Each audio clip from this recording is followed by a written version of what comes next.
Hello. Hello.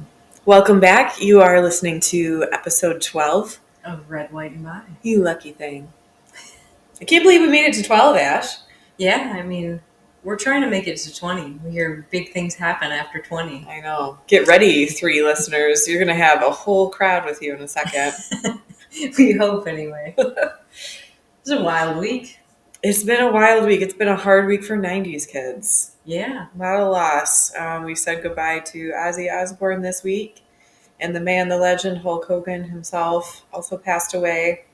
My family actually bumped into Hulk Hogan on the beach in Clearwater. I guess What? Wait, what? He lived not far from What? us. And yeah, we saw him on the beach one time when we were pretty small. I only have fuzzy memories of it, but he was super tan and he looked bigger than, like, he looks real muscular and everything, but he actually looked bigger in person because we're small people. We're Hulking big, would you say? Yeah. This is crazy. How have you never told me this? I don't know. He's one of the few celebrities we've seen in real life. And How old were you? I was probably only 3 or 4. Okay, you were just a little thing. Do you have any memory of like realizing who he was? Like, this is the big guy from TV? I think they said it's Hulk Hogan, and I knew who he was, and Aww. It was like pretty cool to see somebody in person that you knew was famous. I wonder if your brother has any memories of that. He's what, 5 years older than you?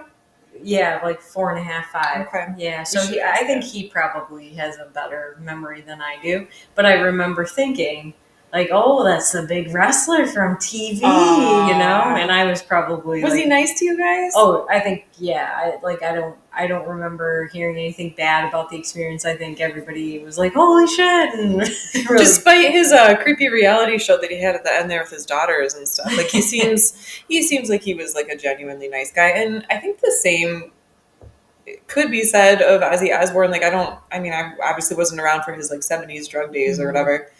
He hurt a lot of bats, but in general, I think he was a loudmouth for standing up for people, and they were both cat people. Did you realize that? No. Yeah, I saw a picture where I guess Ozzy had a gray-brown tabby, and Hulk Hogan had a ginger cat, and somebody, like some boomer, probably made like an AI picture of the two of them holding their cats like together in heaven, and it said like reunited or something like that. But it was like, oh yeah, that's right, they are cat people.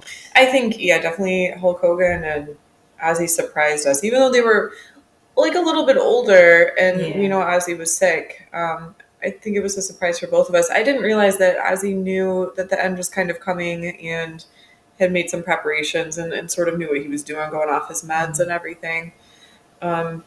Actually, thanks, Dad, for explaining that to me because no one else did.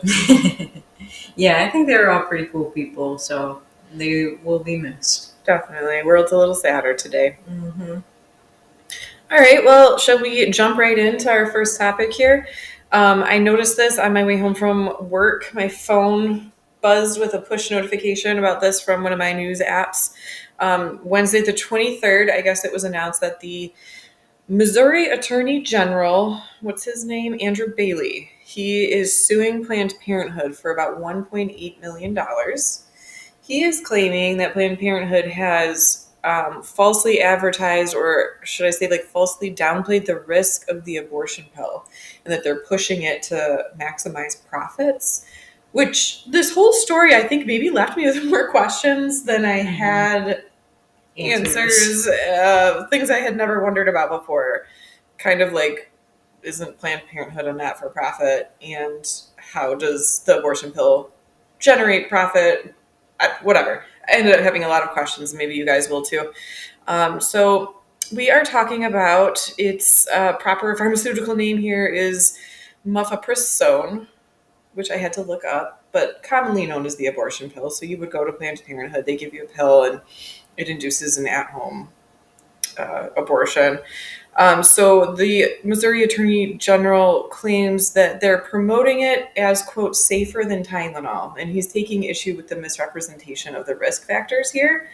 According to the FDA, I guess about 2.9 to 4.6% of women who take this pill end up in the ER afterwards. But the FDA also assigns the percentage of serious adverse reactions associated with taking this pill as low as 0.5%. Recently, we have these numbers challenged by a what's called a largest of its kind study. It was conducted over 6 years from 2017 to 2023 by the Ethics and Public Policy Center, which I don't know if that's like a federal institution or what, but they conducted this study that concluded that 10.93% of women were treated for conditions including sepsis, hemorrhaging, and infection after taking the abortion pill. So that's actually even higher than the FDA is acknowledging. But either way, I mean, unless we're talking about a really specific time in the 80s, like much more dangerous than Tylenol. Yeah, and really, 10, correct 10, me if I'm wrong because you are medical and I'm not, but 10 seems pretty significant. 10 seems significant, almost 11. I wouldn't say that those are necessarily like serious complications. Mm-hmm. I would be really curious, and this is one of the examples of a question I have from this that isn't answered. I would be curious for like a side by side risk of taking the pill versus having a traditional like DNC, Mm-hmm. like surgery style abortion, like what the risk factors, how they line up to each other, what the benefit of using one over the other. I guess I could see a financial incentive for an institution to push a pill over a surgical procedure because then it's like something that happens off the premises. They're not paying for like sterile drapery and like surgical equipment and all that kind of thing. It's just like, here's a prescription, go home. Well, and what's interesting too is maybe that's a way for Planned Parenthood to put it on whichever company has backed this pharmaceutical, Mm-hmm. because that way there is not liability directly from them, or at least they thought not, maybe until this lawsuit. Mm-hmm. And maybe that's why the grounds of the lawsuit are in, quote, disinformation rather Mm-hmm. than like putting anything specific in terms of liability on Planned Parenthood. So, of course, Planned Parenthood is going to clap back a little bit, even if we just go with like FDA figures, which is what this Attorney General Andrew Bailey is going by.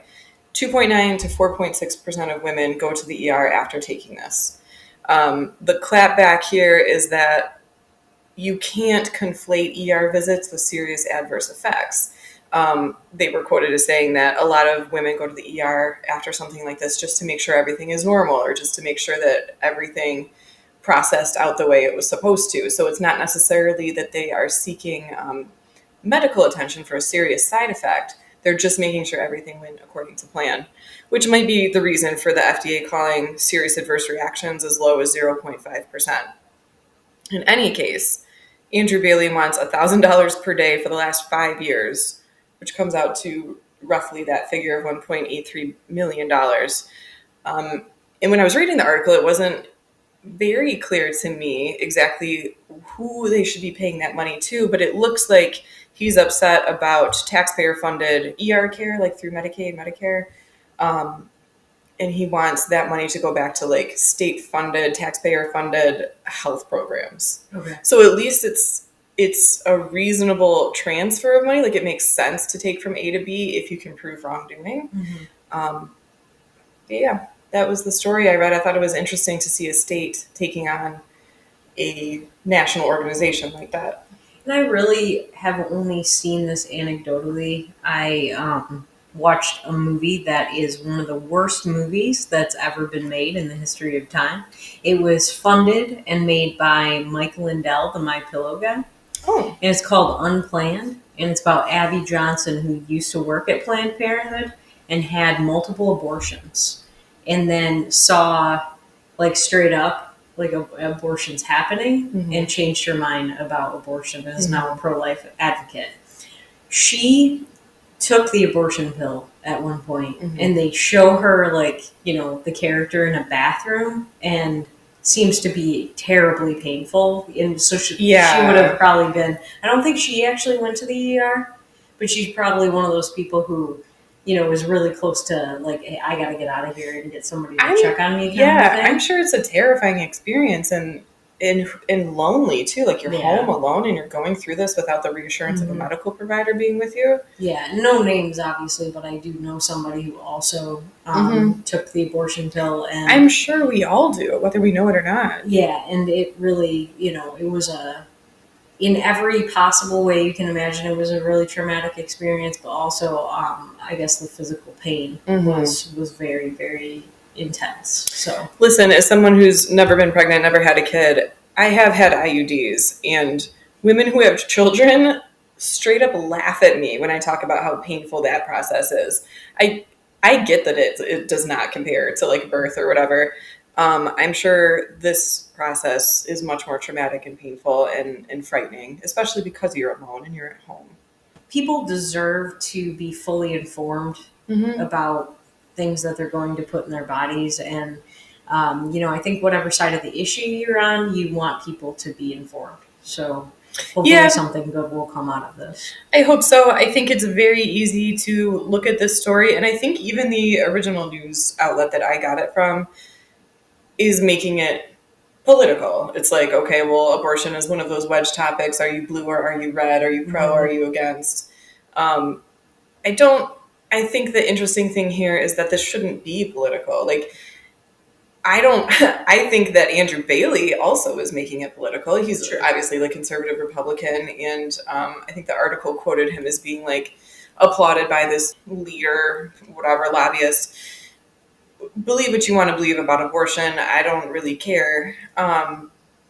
But to your point, Ashley, consumers and people seeking medical treatment deserve to have all the facts. Whatever decision they want to make, they're free to make, in my opinion. But you can't misrepresent the facts, and you can't use this as a way to pick apart. Again, maybe I speak for myself here. In my opinion, you can't use this to pick apart abortion rights. Make this about protecting people, about protecting the consumer from big pharma. Mm-hmm. Keep abortion as a separate issue. And it's not safer than Tylenol because Tylenol does not take pain away, but it's also never caused me to like have something fall out of my body. So Yeah, well, and we done. Okay.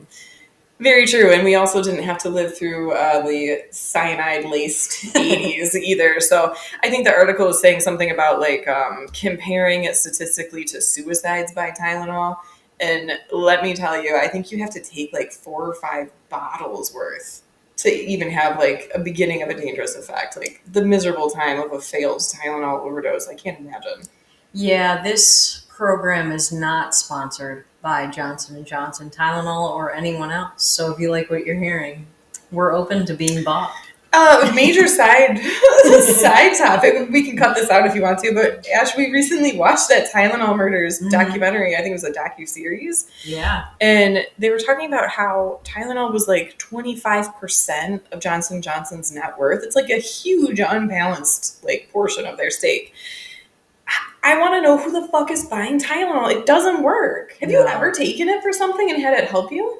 Not had to help me. No. I've taken it when people are like, you can't take anything else, and maybe like you think it's gonna work, like leading up to a surgery or something like that, or an endoscopy. But no, it doesn't do anything. You could crush that up and mainline it, and nothing would happen. Yeah, nothing. Tylenol sucks. Yeah, get a better idea, Johnson & Johnson. Jeez. Yeah.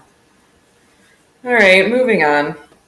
Ash, exciting updates on the Epstein file debacle this week. We still don't have them. Nada. The other day, I guess a federal judge, so the Supreme Court actually, and this was news to me, voted 8-2 in favor of subpoenaing the case files. And let me find this on my phone. I'm just going to read it directly. A federal judge said on Wednesday she lacks the authority to grant the Trump administration's request to unseal grand jury transcripts related to the investigations of late sex offender Jeffrey Epstein in South Florida in 2005 and 2007.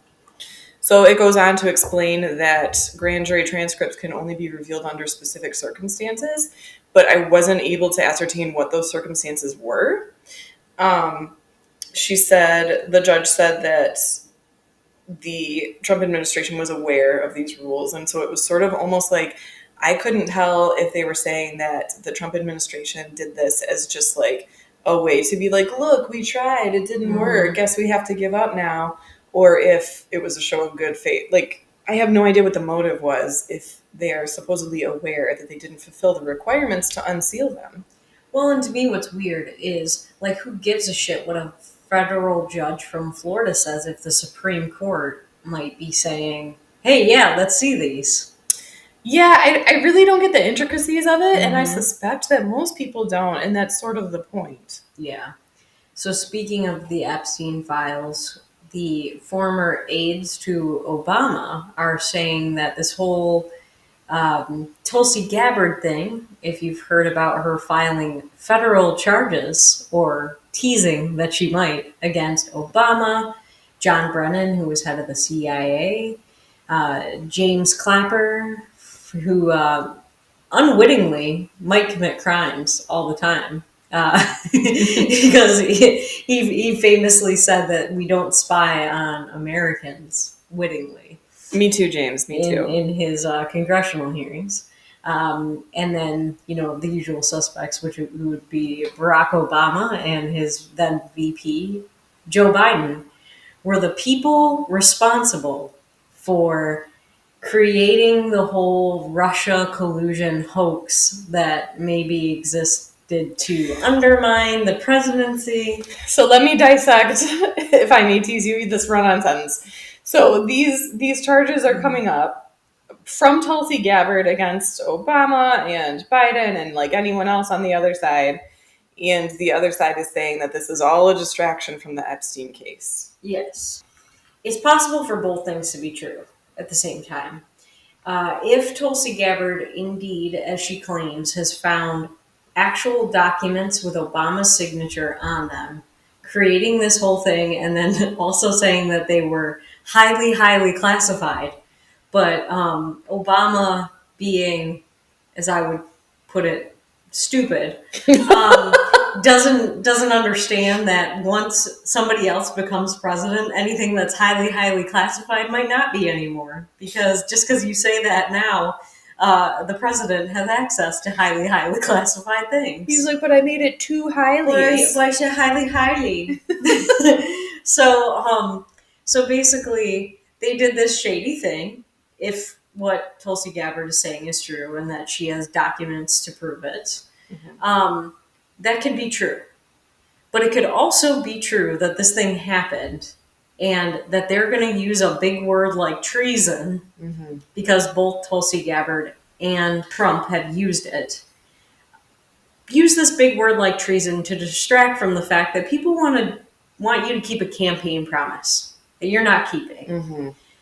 Both of these things can be true at the same time. However, the definition of treason is giving aid to enemies or actually attacking your own country.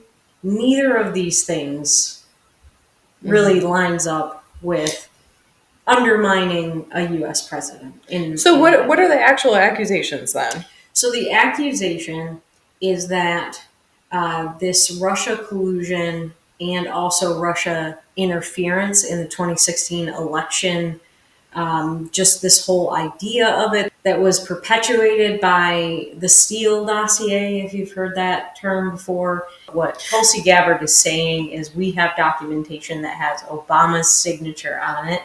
And to represent the everyman here, because I am.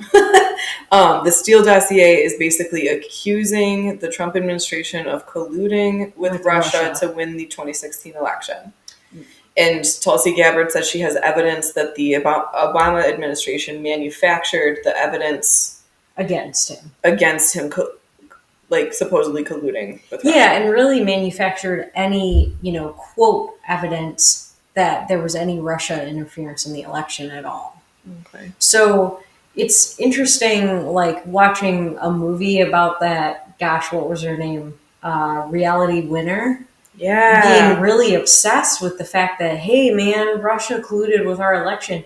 And it's like, what if you were somebody like her who maybe had good intentions because you thought the election was stolen because there were things coming through the actual pipeline of intelligence that said that happened? but it was manufactured by the highest level of office. Mhm. And here now you're going to spend however many years of your life in prison for leaking it to the press. Well, and it makes sense then that they would also maybe make a movie about it too, because it's Yeah. like, look, this information came from, from the wild, from the ether, and somebody leaked it. It gives legitimacy to your manufactured evidence if that is what it is. Yeah, and it's funny because I was watching that movie with Hannah, and it's just called Reality. And I remember thinking at the time, like, wait a minute, I thought we knew the Steele dossier was bunk. Like, I thought it had already been debunked during the last Trump administration. Like, we knew it was fake. I'm not going to lie. This might be the first time I've heard the term Steele dossier. Your side of the fence, they might have been like, this is fact. This is why Reality Winner is in prison. Like, it happened.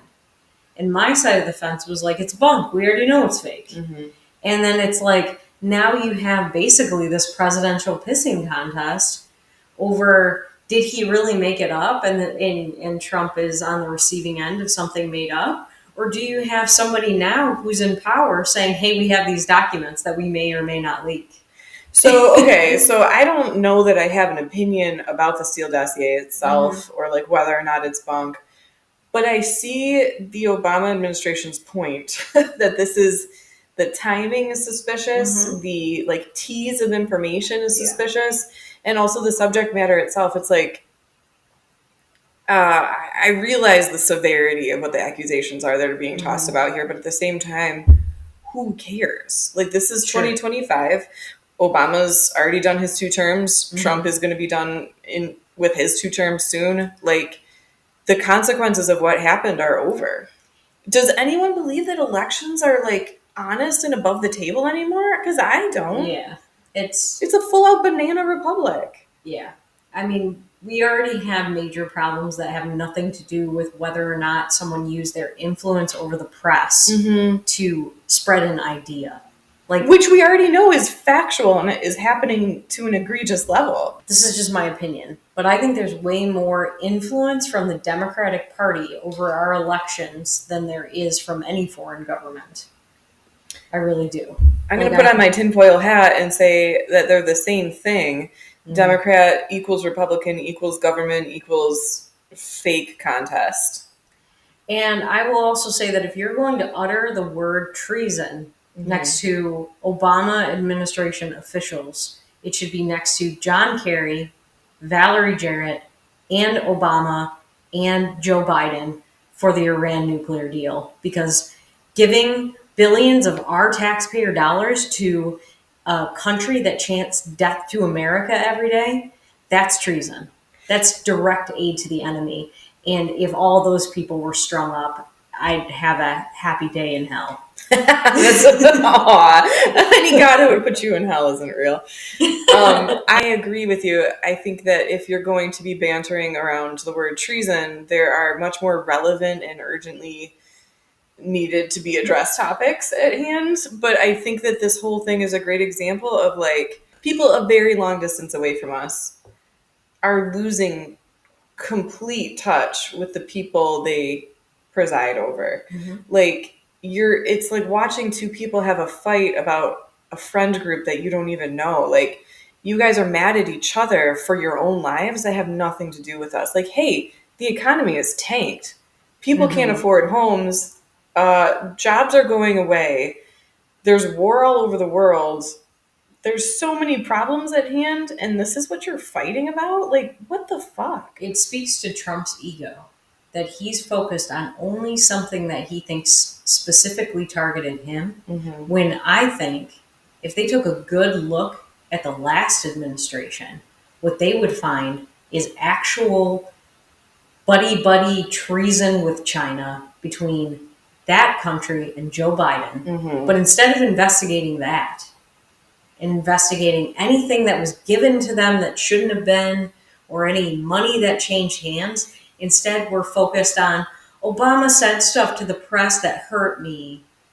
Yeah, it's so tone deaf. Like, people are struggling right now. Yeah. There are real problems at hand.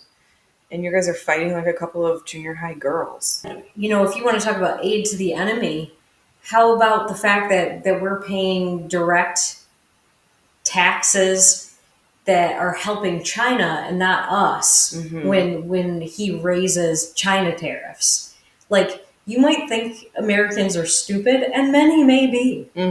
However, inflation is a tax, tariffs are a tax, spending directly impacts how much we are taxed. And this administration is one of the worst administrations in my lifetime. That's incredible to say, because we just went through a cumulative 12 years Obama Biden bullshit spending. We've been in and capped by Trump's.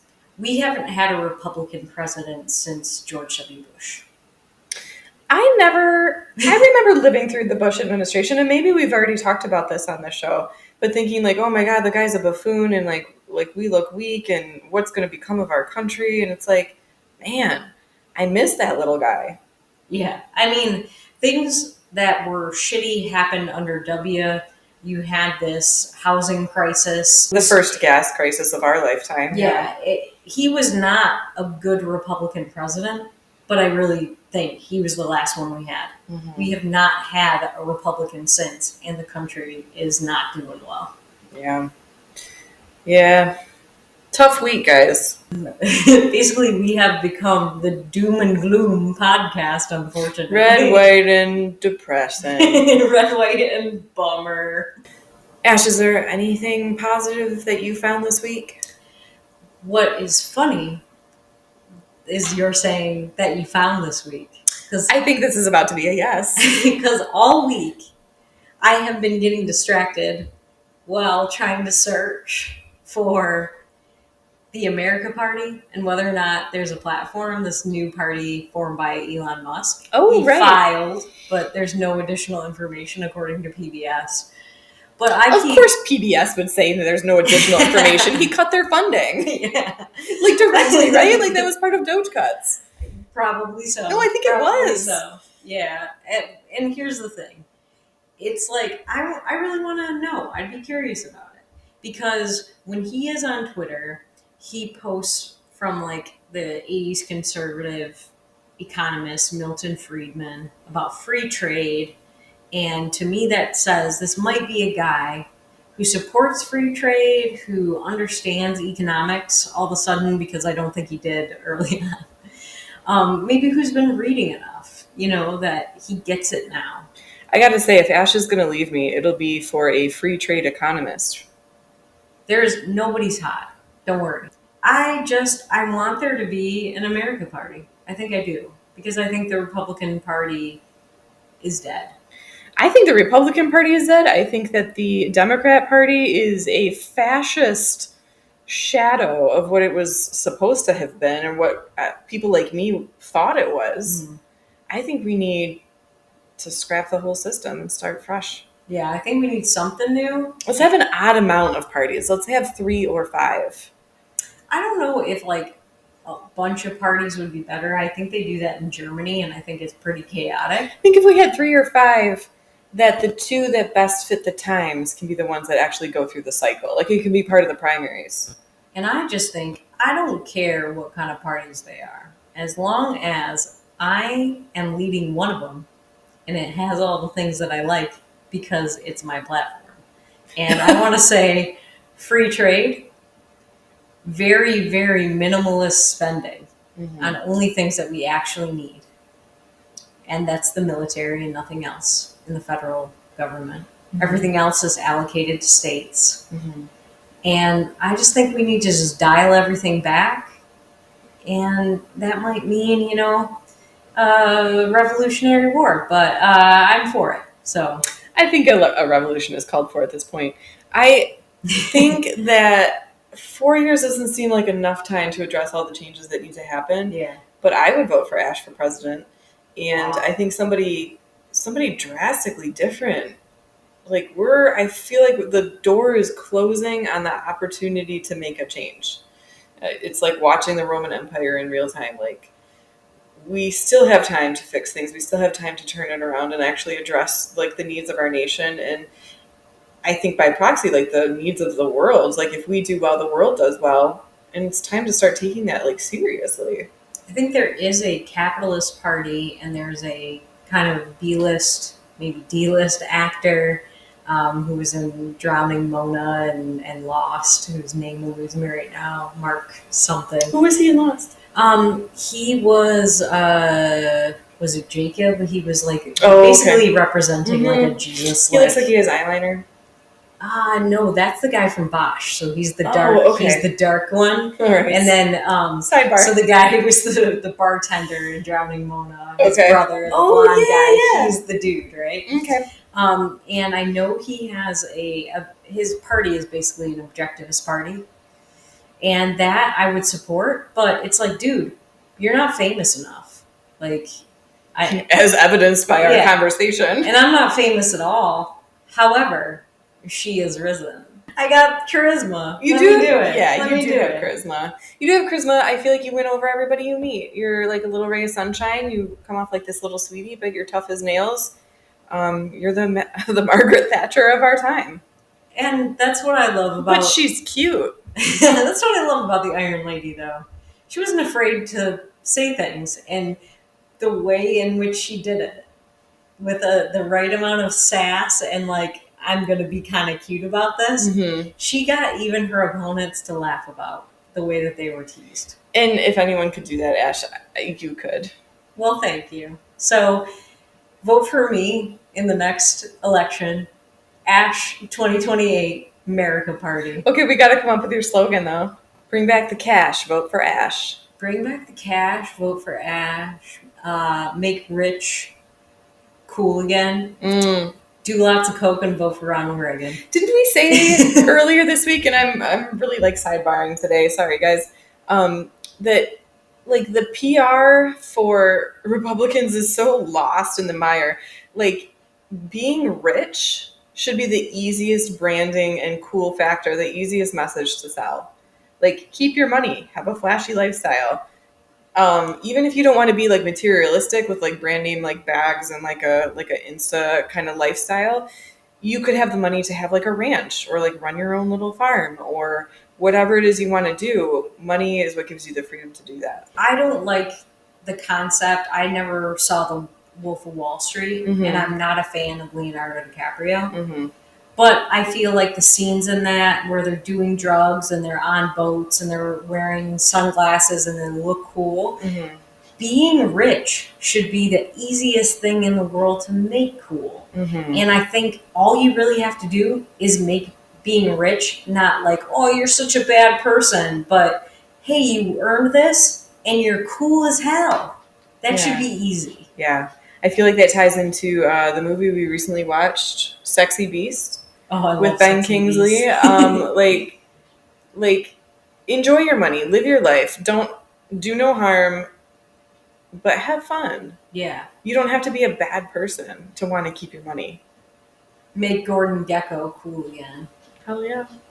Okay, so I guess that kind of brings us sort of naturally to our poll question. What is your guys' view of rich people generally? Like when I say like, oh, I'm in a room full of rich people, is it positive? You like rich people? They're fine. They're good people.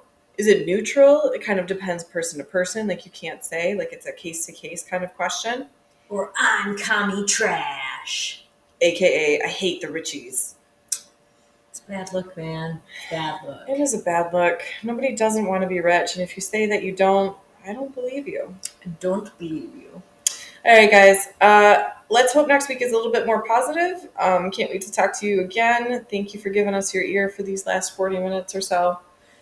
And we'll see you next week. See you next week. Bye. Bye.